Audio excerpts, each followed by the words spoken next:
A Warner Robins woman says the city is not enforcing its building code properly, an issue that literally hits really close to home. Molly Jett is in studio tonight to explain. In December of 2019, a fire damaged a home on Westcliff Circle in Warner Robins. And yet, 2.5 years later, the neighbors are still reminded of that fire every day.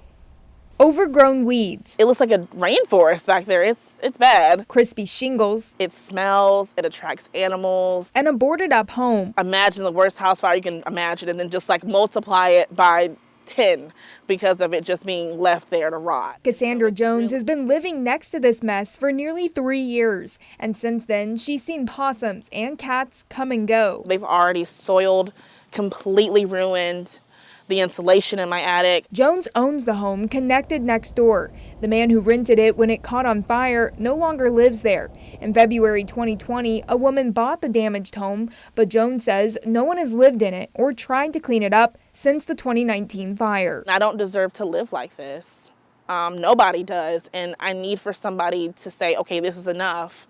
We're going to make sure that this is taken care of. When the fire happened, she could have left and taken a cash payout from her insurance provider. But she said she stayed and fixed her side. My mom was never able to afford to buy a house. She was a single parent.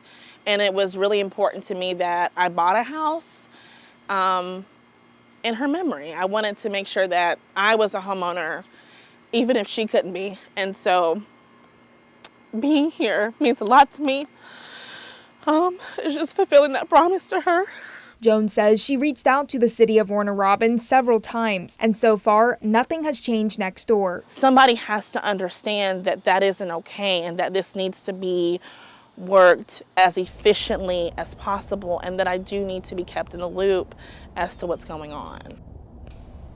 Jones sent me copies of her emails and I submitted open records requests to find out what's going on.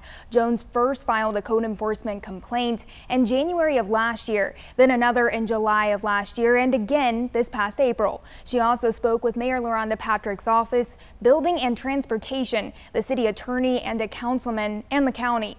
There's a sign on the house saying it's uninhabitable, and according to our records request, a few code enforcement officers have been discussing the problem in between field visits for the past 2 years. I reached out to them for a comment. They provided a statement. It said in part, "Unfortunately, this is private property and the city has statutory legal processes it must follow when seizing and taking over." They would not explain further. Back to you, Frank. All right, thank you, Molly. You can find the city's full statement online at 13WMAZ.com. We also reached out to the current owner of the burned out home, but they did not respond.